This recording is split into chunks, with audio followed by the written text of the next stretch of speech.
Doctor Nisar Ahmad Cheema साहब, sir एक tweet मेरे पास है, अच्छा लगा तो आपसे शेयर कर रहा हूं सर, इसका जवाब अगर आप इनायत फरमाएं। आखिर में फिर डॉक्टर सोराब सरकी के बाद मोहतरमा उज़्मा रियाज जदून साहिबा के पास जाएंगे इसकी तरदीद या तौसीक के लिए।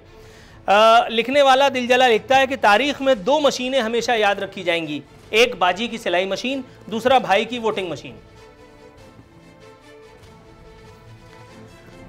देखिए, गुजारिश ये है कि ये सिलाई मशीन के बारे में हम क्या कहें, कोई जादू की मशीन है, अल्लाह ही जाने उसके क्या क्या करिश्मे हैं, जो ये है कि जो लोगों को बैठे बैठाए अरबपति बना देती है।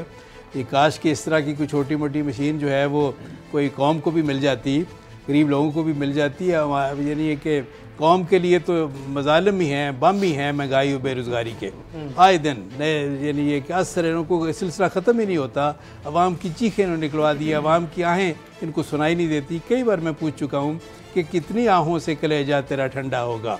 देखें, गुजारिश ये है कि जो जिसका आपने जिक्र फरमाया, ये जो इलेक्ट्रॉनिक वोटिंग मशीन है, देखें हालत ये है इसके बारे में नूरुल आरफीन साहब, हमारी गुजारिश ये है कि पहली बात यह है कि ये इसमें जो इदारा है इलेक्शन करवाने का ज़िम्मेदार, इलेक्शन कमीशन, ये उसकी ज़िम्मेदारी थी तमाम स्टेक होल्डर्स को बुलाता और वो बुला के सब की राय लेकर एक मुतफ़िका तौर पर कोई सिस्टम अगर उसमें तरमीम करनी है, नया सिस्टम लाना है, तो तमाम स्टेक होल्डर्स के मशवरे से होना चाहिए था, पहली बात। दूसरी बात ये है कि देखें पूरी दुनिया में जहाँ जहाँ जमहूरियत मौजूदा सिस्टम जो है इलेक्शन का रवाज है, जो उसका राइज है, उनमें से चंद ममालिक हैं, 8-10 ममालिक हैं जहाँ पे इलेक्ट्रॉनिक वोटिंग मशीन इस्तेमाल की जा रही है। कई ऐसे ममालिक हैं जिन्होंने एक बार शुरू करके फिर यह है कि कानों को हाथ लगा लिया, उन्होंने कहा जी ये काबिल एतमाद नहीं है। यानी ये 2/3 से ज़्यादा तादाद ऐसे ममालिक की है जो आज भी वो जो मैनुअल सिस्टम जो है उसी पे रिलाई कर रहे हैं। तीसरी बात यह है कि देखिए, शफाफ इलेक्शन जो है वो हमारा मकसद है। क्या इलेक्ट्रॉनिक वोटिंग मशीन शफाफ इलेक्शन के लिए करवाना चाह रही है ये हुकूमत? क्या ये डस्का में जो कुछ इन्होंने किया है, पूरी कौम इनकी डसी हुई है इनकी करतूतों से डस्का में, तो क्या ये जो कुछ इन्होंने किया वहाँ पे सरकारी मशीनरी का जिस तरह ये एक नाजायज़ इस्तेमाल किया, ये आईजी और चीफ सेक्रेटरी भी मुलव्वस थे जिनको यहाँ से इस्लामाबाद से डायरेक्शन जा रही थी। क्या ये है कि जो कुछ इन्होंने किया, 20 के करीब प्रिजाइडिंग अफसरों को अगवा किया, उसके बाद क्या इनकी नीयत के बारे में, इनके करतूतों के बारे में कुछ शक है? क्या शफाफ इलेक्शन करवाने के लिए इलेक्ट्रॉनिक वोटिंग मशीन लाना चाह रहे हैं? इसको तो ये इलेक्ट्रॉनिक रिगिंग मशीन के तौर पे इस्तेमाल करना चाह रहे हैं। वो रास्ता भटक गए होंगे सर, सुबह का भूला शाम को घर आ जाए तो भूला थोड़ी कहते हैं। वो तो धुंध का बहाना बनाकर पूरे इंतखाबी नताज को धुंधलाने की इन्होंने कोशिश की, आपको पता है। देखिए, बात यह है इनकी नीयत के बारे में कोई शक नहीं है हमें। जी सर, राइट सर। बदगुमानियों का सिलसिला यही मौकूफ़ करते हुए मैं डॉक्टर सोराब सरकी साहब की जानिब जाऊँगा। डॉक्टर साहब, ऐसा तो नहीं है कि मतलब सब कुछ इस मुल्क में खुदा न खास्ता बिल्कुल ही ख़राब हो रहा है, कहीं कुछ अच्छा तो ज़रूर हो रहा होगा, कुछ तो है जिसकी बिना पे खान साहब को ये कहना पड़ा कि हमारी अगली 2 साल की कारकर्दगी हुकूमत को, सॉरी अपोजिशन की जो तमाम चीज़ें हैं उसको धुंधला देगी और अगला टेन्योर भी हमारा है। सर, आप लोग तो बिल्कुल ही जिसको कहते हैं मारू घुटना और फूटे आँख पर चल रहे हैं। देखिए, आपने सवाल तो मुझे कहा था कि ये पूछूंगा मशीन के लिए। अगर जिस तरह बाजी की मशीन चली वो तो अरब खरबपति हो गई, अगर ये भाई की मशीन चली तो ये तो क्या क़यामत तक फिर पीटीआई की हुकूमत रहेगी। बाकी रहा सवाल ये कि बड़े अफसोस की बात होती है जब भी यहाँ पर कोई हुक्मरान आता है तो वो ये सब बातें भूल जाता है कि भाई मुझे आखिर 5 साल के बाद लोगों के पास भी जाना होता है। और दूसरी बात यह है कि डेमोक्रेटिक सेटअप में यही होता है, जितनी भी जिस तरह चीमा साहब फरमा रहे हैं, आप जितनी भी पार्टियां आएँ, आपको पसंद आए नहीं आए, लेकिन आप तकरीबन आपके आधे बराबर सेनेट और मिला के थोड़े वोटों का फ़र्क है और इतने मतलब लोग दूसरी पार्टियों से जीत के आएँ।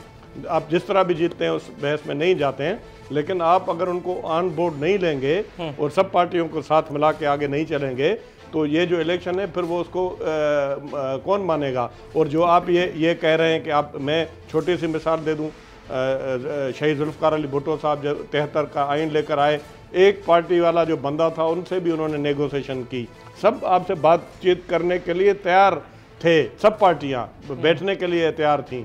ये कह रहे थे कि आप बैठ के हमें मशवरा करें और कंसेंसस के साथ, क्योंकि ये पार्टियां इलेक्शन लड़ती हैं, अगर पार्टियों को आप मुल्क से निकाल दें, मेरी बहन भी सुन रही हैं और मेरे भाई भी सुन रहे हैं, तो फिर किस तरह ये सियासत कैसे चलेगी? तो ये कैसे चलेगी? और दूसरा ये कि मैं लाइटर मूड में TTP वालों से बात हो रही है, मेरे ख्याल में अब MQM वालों के भी दफ्तर आस्ता आस्ता खुलना शुरू हो गए, तो उन्होंने क्या कसूर किया है ये भी जरूर नहीं। देखिए हदीस में है, मैं मैडम की जानिब जाने से पहले एक वजाहत कर दूं, हदीस में है कि मजदूर की मजदूरी उसके पसीने को खुश्क होने से पहले देने की बात है। MQM ने मैडम जो काम किया है, जाहिर है कि आप बेहतर जानती हैं, नफीस लोगों की नफासत का अगर अजर उनको दे दिया गया और अगर ये लूले लंगड़े 2-3 ऑफिस खोल करके MQM अपनी दुकान थोड़ी बहुत चमका लेगी, दफातर खोलने से कोई प्रॉब्लम तो नहीं होना चाहिए पीपल्स पार्टी को या नून लीग को या तहरीक इंसाफ को। क्या फरमाएंगी मैडम? पहले तो मैं चाहूँगी कि जिस तरह आपने बाजी की सिलाई मशीन की बात की और इलेक्ट्रॉनिक वोटिंग मशीन की बात की, पहले इसके ऊपर हम आ जाए ना। आपको बाजी की सिलाई मशीन तो याद आ रहा है, नानी की ऑफशोर्स कंपनी नहीं याद आ रही है आपको? नानी साहिबा का आपको ये नहीं पता चल रहा कि अरबों खरबोपति कहाँ से बन गई, जो कहती थी कि मेरी बाहर तो क्या पाकिस्तान के अंदर भी मेरी प्रॉपर्टी मौजूद नहीं है। और ना अगर आप अलीमा खान की बात करते हैं तो अलीमा खान का कोई ख़ानदान में बंदा सियासत में नहीं था कि उसने पब्लिक ऑफिसेज इस्तेमाल करके तो पैसा बनाया। नानी साहिबा के तो बाप और चाचा ने जिस तरह से करप्शन करके हमारे कैप्टन सफ्दर साहब की नस्लों को अरबों खरबोपति बना के रख दिया, तो इसके ऊपर ज़्यादा तवज्जो देने की ज़रूरत है कि पैसा उनके पास पाकिस्तानी अवाम का गया हुआ है, अलीमा साहिबा के पास पाकिस्तानी अवाम का पैसा नहीं गया हुआ।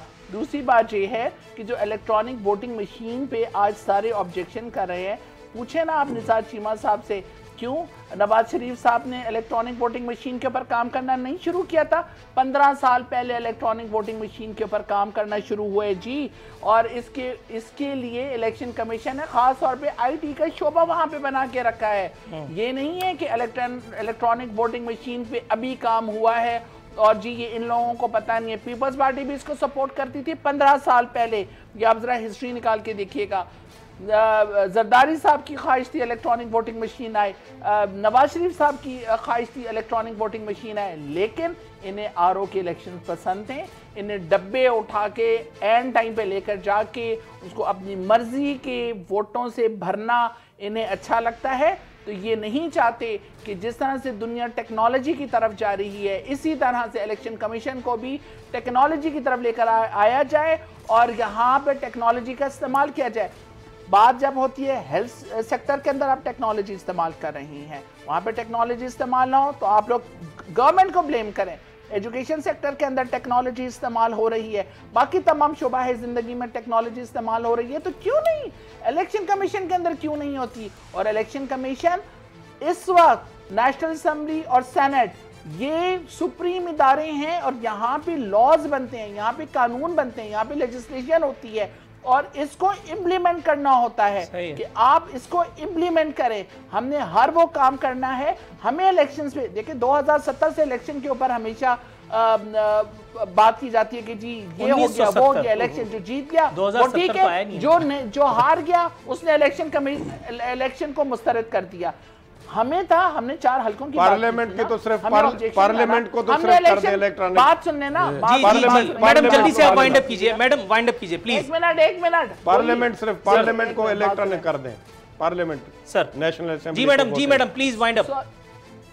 मैं पार्लियामेंट की बात कर रही हूँ जी, मैं पार्लियामेंट की, मैं जॉइंट सेशन की बात कर रही थी कि जॉइंट सेशन के अंदर नेशनल असेंबली के भी तमाम हमारे मेंबर्स मौजूद थे, हमारे सेनेटर्स भी मौजूद थे और ये मेजॉरिटी अथॉरिटी वाली बात है, मेजॉरिटी ने इसको पास किया है, इसको आप किस तरह से कहीं पर चल राइट। सब्सक्राइब करें और बेल दबाएं ताकि कोई खबर रह न जाए।